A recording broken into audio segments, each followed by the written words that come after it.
Hi, I'm Jules, an artist and illustrator and mother, and I'm the maker and creator behind Kamala Creations, a space to inspire women and mothers to nurture themselves and find joy through creative well-being and cyclical living. Yay! Today I wanted to talk to you about how to create and kind of plan your life around your cycle. Now, I have been using cyclical living for the past 3 or 4 years, and I found it really helpful to be able to work in sync with my energy throughout the month, to be able to give myself some rest and also utilize those times when I have peak energy, where I'm social and want to get out in there in the world and are okay with being in like busy situations.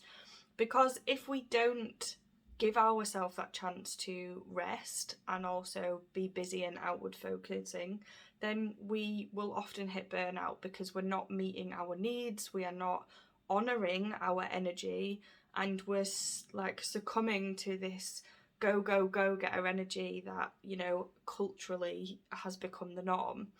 Well, so many people are feeling burnt out and are overstimulated and are having mental health issues because we are not slowing down in life. We don't need to be going this quick, and this is one of the reasons that I really love learning to listen to my menstrual cycle and honouring my own needs. So I thought I'd just share with you a few ways that I work with my cycle in terms of parenting, in terms of running my business, and then how I use it with my creativity too. So let's get started. The first thing I want to speak about is how we connect our menstrual cycle to our well-being, just in general. So if you are a busy woman and you have lots to do all the time, one way that you can work your energy throughout the month, whether you are working from home or you're running your own business or whether you are outward focusing in your job. So the first thing I want to speak about is how you can just check in with your energy levels at different phases of the month. So this starts with tracking your cycle.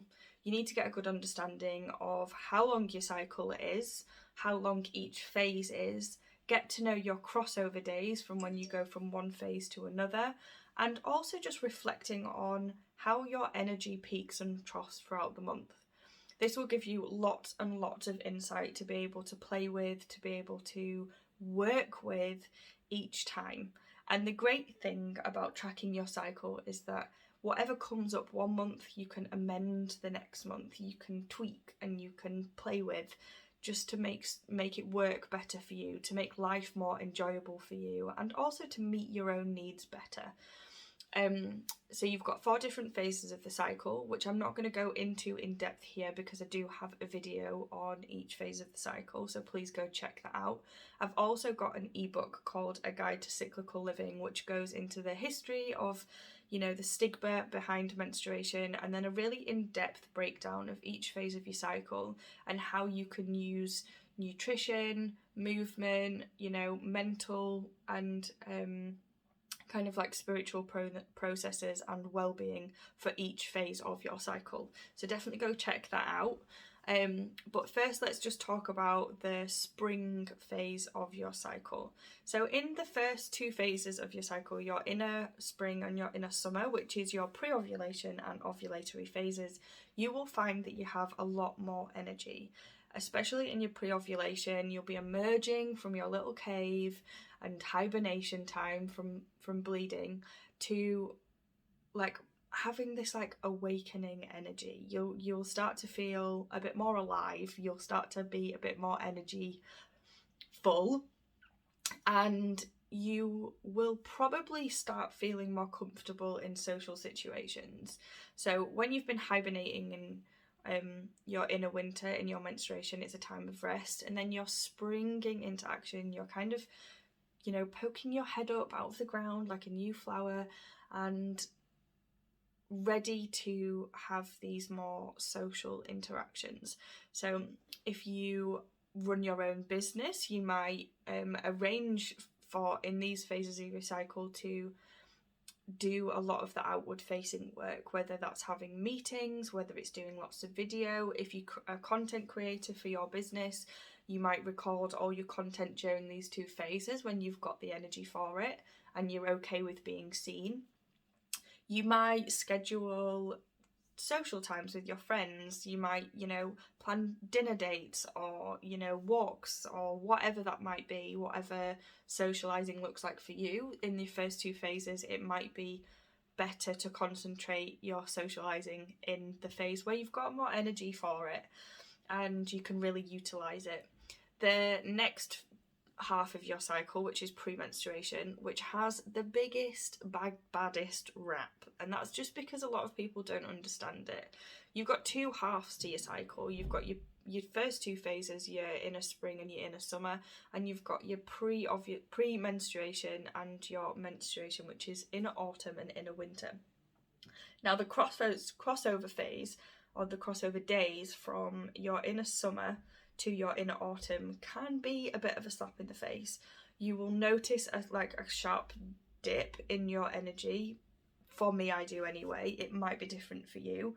But I definitely feel that drawing inwards, and I start going really quiet, and I go into a bit of a researcher phase of my cycle where I'm scanning other artists' work, I'm, figuring things out for my business. I'm very detail orientated in my inner autumn, and it gives me lots of insight as well.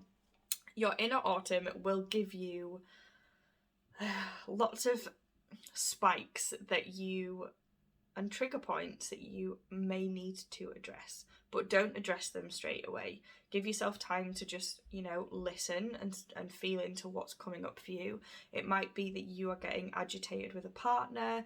It might be that you're being overstimulated with your kids and noise starts to affect you a lot.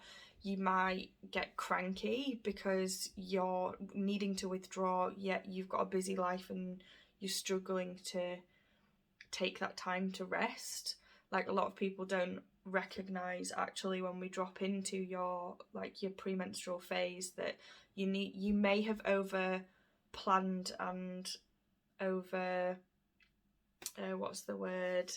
over committed during your outward facing energy phases of your cycle, and now you're starting to dip. You don't actually have the capacity to fulfill the commitments that you've maybe set yourself.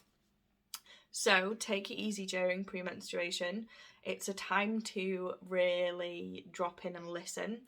And there's some incredible insights that happen when we give ourselves that chance to just listen to what's coming up. Don't respond, because you'll be in a spiky place, hormonally and emotionally. So it's best not to make any rash decisions during this phase.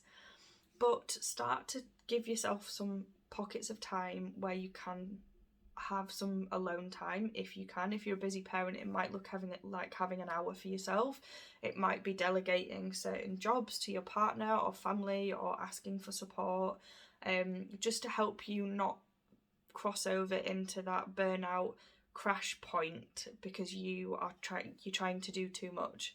And even more so, this applies to going into your menstrual phase.